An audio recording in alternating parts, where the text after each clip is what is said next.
Los que están haciendo el TCD saben que estamos ahora estudiando el libro de Génesis. Para mí es fantástico cuando comienzo a leer, especialmente el capítulo 1, donde nos habla sobre cómo fueron creadas las cosas. Pero hay algo muy, muy importante que quiero compartir en esta noche, que está basado en esos primeros 4 versículos de la Biblia, en Génesis 1, del 1 al 4, donde vamos a ver ahí la luz, la misma que ilumina, la misma que crea y la misma que sustenta. Pero vamos a orar al Señor. Te damos gracias, Señor. Necesitamos, Señor, de tu Espíritu para comprender tu palabra y poder extraer las preciosas enseñanzas que necesitamos. Oramos a ti, Señor, en el nombre de Jesús. Amén. Amén.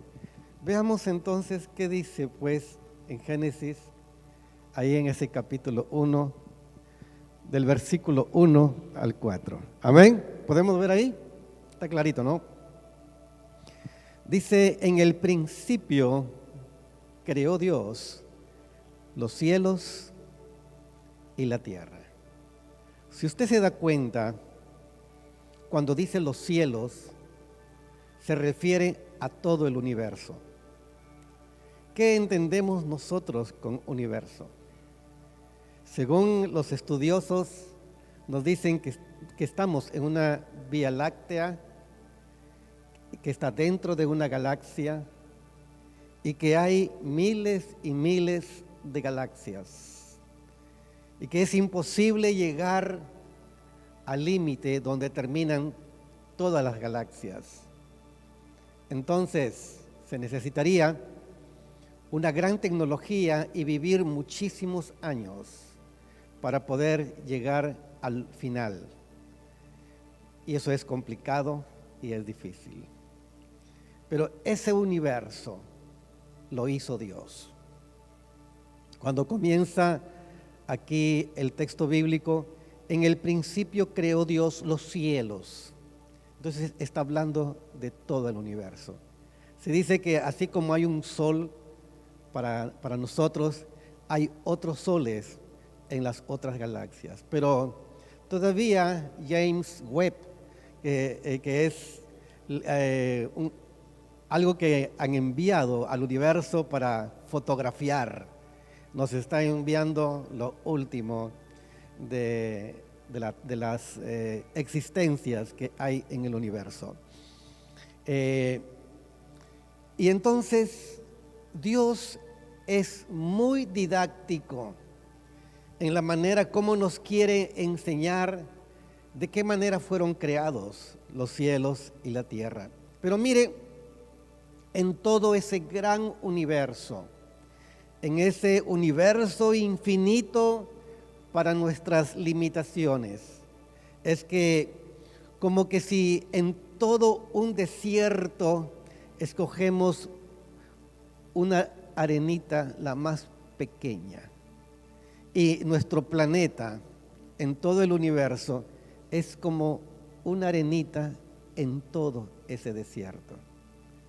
Y Dios, de entre todo ese universo, va a prestar especial atención a esa arenita, a ese pequeño punto en el universo, que es la Tierra. Dice aquí en el versículo 2, ¿cómo dice? Y la Tierra, ¿qué cosa dice? Estaba desordenada y vacía, y las tinieblas estaban sobre la faz del abismo, y el Espíritu de Dios, una vez más, como dice, y el Espíritu de Dios se movía sobre la faz de las aguas. Si nosotros prestamos atención, aquí se menciona en el versículo 1 a Dios. El término Dios en el idioma hebreo es Elohim. Y Elohim habla de una pluralidad. Y vemos aquí entonces Dios, en el versículo 2 vemos el Espíritu de Dios.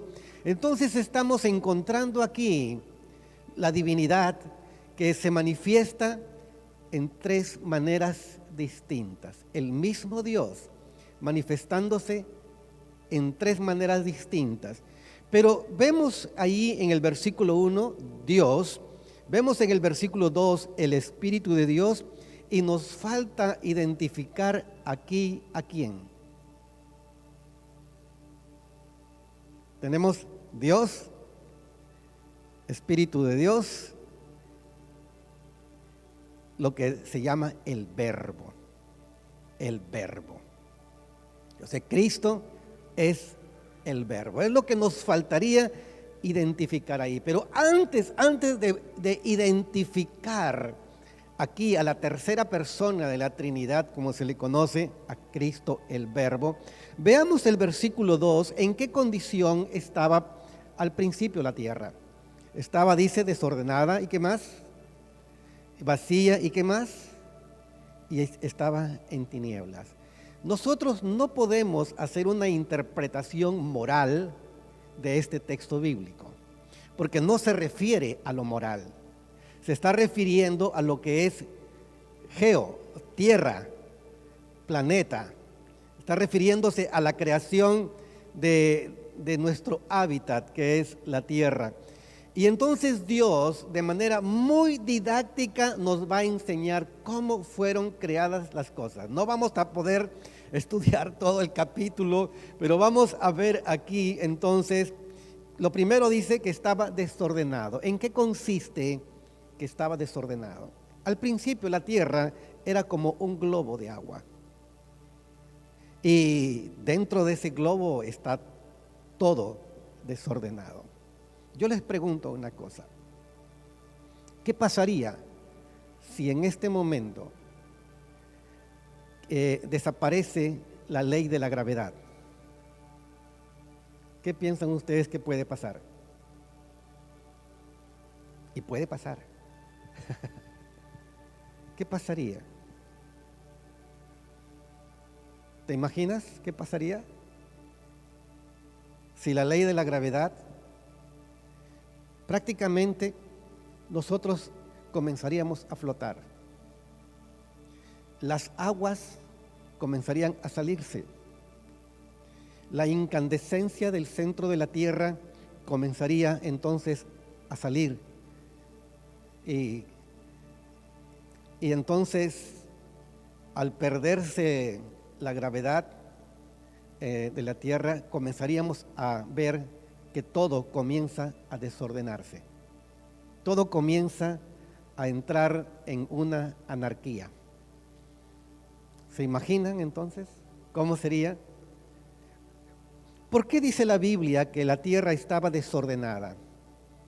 Es que la tierra, en el momento que Dios la está creando, le está entregando leyes naturales, leyes físicas, y una de esas leyes es la gravedad, que permite que nosotros podamos caminar.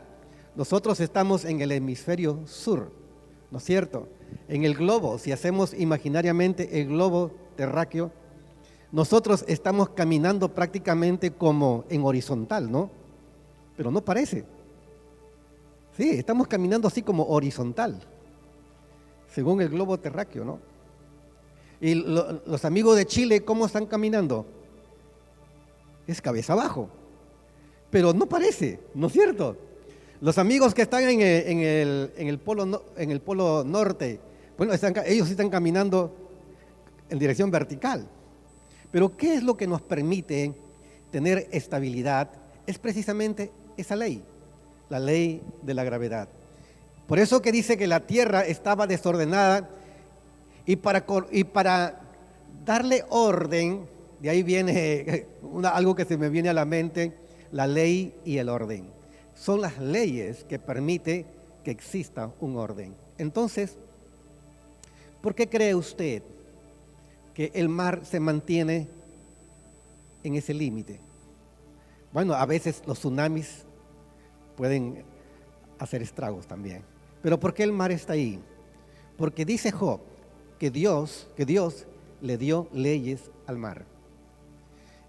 En estos tiempos la tecnología está tan avanzada que pueden decirnos el camino de los vientos, la ruta de los vientos, de tal manera que incluso pueden anticiparse a la presencia de un huracán. ¿Por qué? Porque la ciencia y la tecnología han logrado detectar las rutas que tienen los vientos. ¿Se da cuenta? ¿Por qué? Porque la Biblia dice que Dios le dio leyes al viento. Leyes que el mismo viento no puede violar. Tiene sus propias rutas. Y sigue ahí.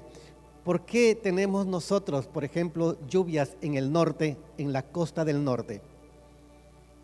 ¿Por qué no tenemos lluvias así como llueve en Tumbes y Piura? ¿Por qué no tenemos así esas mismas lluvias aquí en Lima? ¿Se imaginaría Lima con una lluvia así? ¡Wow! ¿Por qué?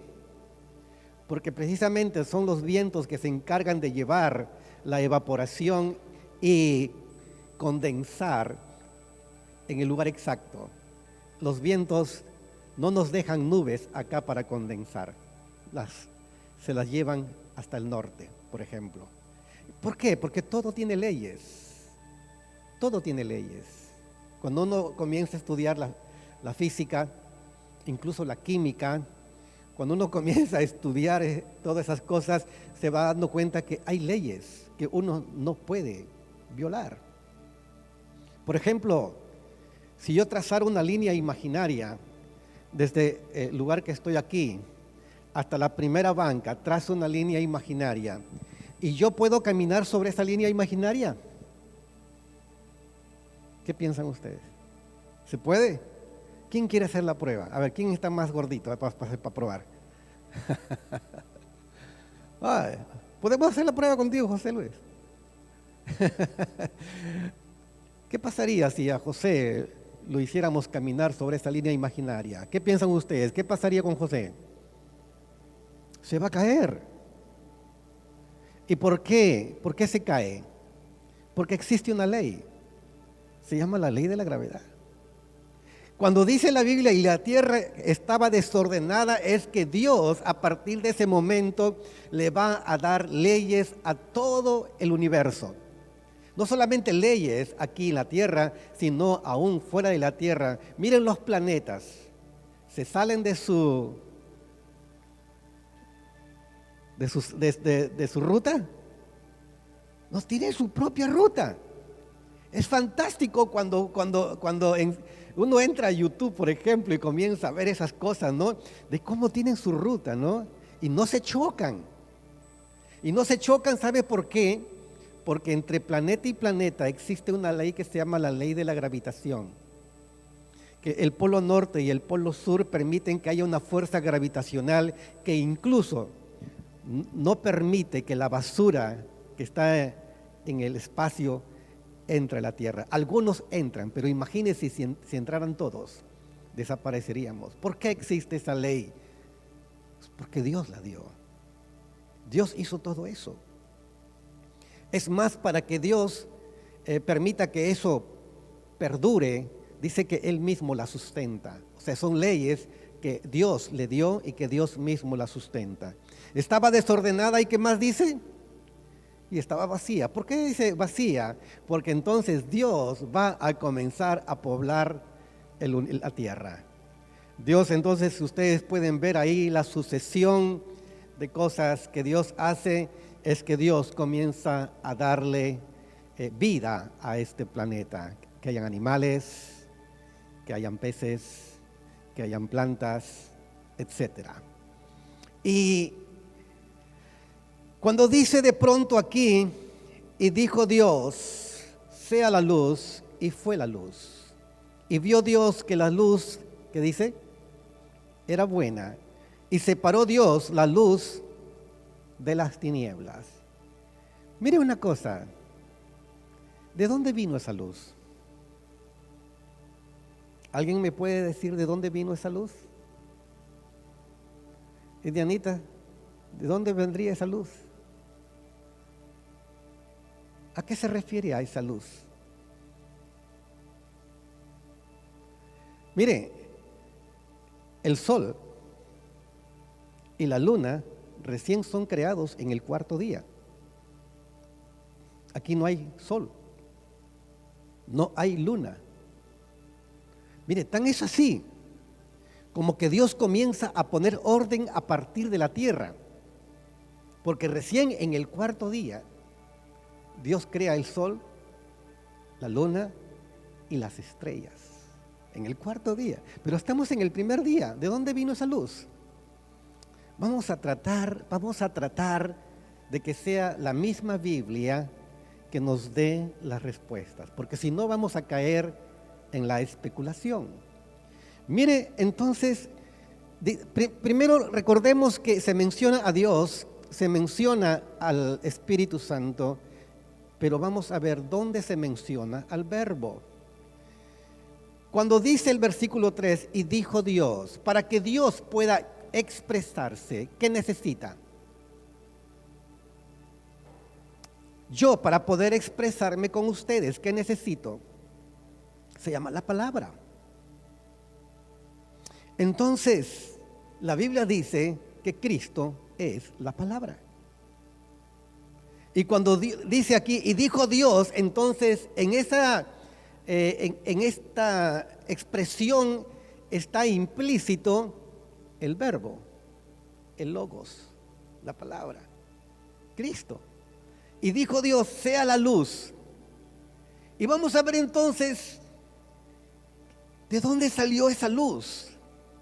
Y dice, y fue la luz, y vio Dios que la luz era buena, y separó Dios la luz de las tinieblas. Vamos a ver un versículo más que está aquí en Juan 1, 1 al 4. Mire, pareciera que Génesis 1, 1 al 4 y Juan 1, 1 al 4 parecieran pasajes paralelos. Pero mire lo que va a decirnos aquí.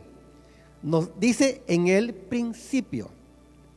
Está hablando entonces, nos está conectando imaginariamente, nos está llevando ¿a dónde? A Génesis 1. En el principio, ¿qué cosa dice? Era el verbo. En el original griego es logos. En el principio era el logos, el verbo, la palabra. Porque es lo mismo, logos, verbo, palabra. Porque en otras traducciones van a traducir en el principio era la palabra. Está correcto. Entonces, en el principio era el verbo. Y el verbo, ¿qué cosa dice? Era con Dios. Y la palabra con significa al lado de. O sea que sale de Dios mismo. Pero también dice, y el verbo, ¿qué cosa dice? Era Dios. Entonces es como que nos está conectando con Génesis capítulo 1, versículo 2 y 3. Y entonces, ¿qué más dice? Versículo 3, ¿cómo dice aquí? Todas las cosas por Él fueron hechas, o sea, por el verbo. Por eso es que encontramos ahí, y Dios dijo, y Dios dijo, y Dios dijo, y Dios dijo, y Dios dijo, y así estamos todo el capítulo 1, y Dios dijo y se creó, y Dios dijo y fueron creados, y Dios dijo y aparecieron. Entonces ahí está lo que dice, todas las cosas por Él fueron hechas, o sea, por la palabra, por el verbo. Todas las cosas por Él fueron hechas. Y sin Él, mire, nada de lo que ha sido hecho fue hecho. Y mire lo que dice el versículo 4, que dice, en Él estaba la vida, y la vida, ¿qué cosa dice? Era la luz de los hombres. Entonces, regresamos a Génesis. ¿Quién es esa luz? No es el sol. No eran las estrellas. No era la luna. Todavía no habían sido creados. ¿Y sabe qué? Vamos a dejar que la misma Biblia nos vaya aclarando esto. ¿Amén? ¿Qué les parece? Vamos entonces. Veamos entonces Hebreos 1:3. En Hebreos 1:3 dice, el cual, se refiere a Cristo, el verbo, la palabra, el cual, siendo el resplandor de su gloria y la imagen misma de su sustancia, ¿y qué más dice a continuación? ¿Y quién sustenta? ¿Qué más dice? Todas las cosas, ¿con qué? Con el verbo, la palabra de su poder. Vemos entonces que el verbo ilumina, el verbo crea y el verbo sustenta. Tres cosas. El verbo primeramente dice que ilumina. Segundo, el verbo crea. Y tercero, el verbo ilumina. Vamos a seguir con algunos pasajes más. Juan 8:12. Otra vez Jesús les habló diciendo, ¿qué dice ahí? Yo soy la luz del mundo. Y ahí nos está conectando otra vez con Génesis 1:3. ¡Wow! ¿Por qué creen ustedes que los judíos querían apedrear a Jesús? Y los judíos mismos le dicen a Jesús, no te apedreamos por las buenas obras que haces. Te apedreamos porque tú siendo hombre te haces Dios. Así dice Juan 10:30 y Juan 10:33. Te apedreamos porque tú siendo hombre te haces Dios. Porque Jesús cuando dice yo soy la luz, se aturdieron los judíos y comenzaron a perseguirlo y lo llevaron hasta la cruz. Porque Jesús manifestó que Él es Dios. Dice, yo soy la luz del mundo, el que me sigue no andará en tinieblas, sino que tendrá la luz de la vida. Es interesante que en Génesis 1:3 nos habla de la luz, y la luz es la luz que sale de la misma presencia de Dios. Esa es la luz que comenzó a iluminar el universo en el principio. Es interesante porque no solamente se trata de una luz con leyes físicas, porque una luz así que ilumina, una luz poderosa, una luz fuerte, sino que también va a darnos una connotación espiritual, no solamente físico. Cuando Jesús nos habla de yo soy la luz, no solamente está hablando de una luz física de Génesis 1:3, sino de una luz espiritual. Una luz que ya tiene connotación con lo ético o con lo moral. Amén. Entonces otra vez Jesús les habló diciendo, ¿qué dijo Jesús? Yo soy la luz. Yo soy la luz. Y miren, la expresión yo soy no es una expresión casual, porque Jehová significa el que es, o sea, el yo soy. Y Jesús va a repetir en reiteradas ocasiones, yo soy la luz, yo soy el buen pastor, yo soy la puerta, yo soy el camino, etcétera. En ese yo soy, que en griego se escribe ego eimi, yo soy, es lo mismo cuando se dice Jehová, el tetragramatón que es de Jehová, Yod Hei Bab Hei, de ahí se traduce Jehová y es el que es, el yo soy. Entonces veamos unos versículos más. Primera de Juan 1:5, ¿cómo dice? Este es el mensaje que hemos oído de Él y os anunciamos. ¿Qué cosa dice? Dios es luz. Amén.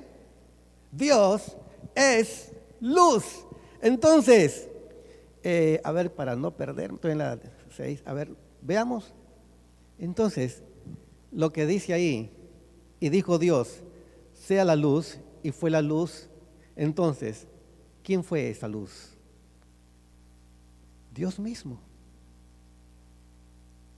El verbo, la palabra. En el principio era el verbo. El Verbo era con Dios y el Verbo era Dios. Amén. Por eso es que dice ahí, este es el mensaje que hemos oído de Él y os anunciamos. Dios es luz y no hay ninguna tiniebla en Él.